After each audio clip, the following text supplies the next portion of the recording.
இந்த ஒரு வீடு தெரியல, இந்த வீட்டில் போய் தான் நம்ம இன்றைக்கி முயல் விலாக் பண்ண போகிறோம். நம்ம தம்பி ஒருத்தன் வந்து என்ன நானும் முயல் வளர்க்கேன், உங்களை வீடியோ நீ எடுத்து யூடியூப்பில் போடனே அப்படின்னு சொல்லி சொன்னான். சரி போட்டுடலாம்ல தம்பி அப்படின்னு சொல்லிட்டு நானும் அவன் வீட்டுக்கிட்ட போய் பார்த்தேன். அவன் வீட்டில் இருந்த மாதிரி இருந்தல. அதுக்கப்புறம் வந்து கூப்பிட்டு அவனை முயலை பிடிச்சி காமின்னு சொன்னேன். அந்த முயலை போட்டு இப்போ ஒரு பாடாப்படுத்துவான் பாருங்கள். அந்த முயலுக்கு ரியாக்ஷன் இப்படி தான் இருந்திருக்கும்.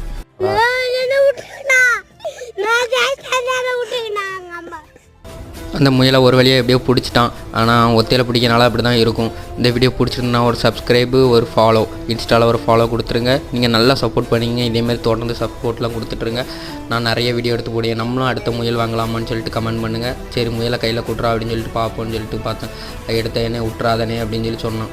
சரி நம்ம வாங்கி பார்த்துட்டு சரி கீழே விட்டா ஓடிடும். ஏன்னா எங்கள் ஊரில் வந்து ஃபுல்லுமே வயலாக தான் இருக்குது. வயலுக்குள்ளே ஓடிச்சுன்னா பிடிக்கவே முடியாது. முயலை பற்றி உங்களுக்கு தெரியும். சரி அந்த உள்ள விடு. நீ எத்தனை முயல் வளர்க்கன்னு கேட்டேன். 5 முயல் வளர்க்கேன்னு சொன்னான். சரி அந்த முயலையும் பார்த்துட்டு வீட்டுக்கு கிளம்பியாச்சு. தேங்க்ஸ் ஃபார் வாட்சிங்.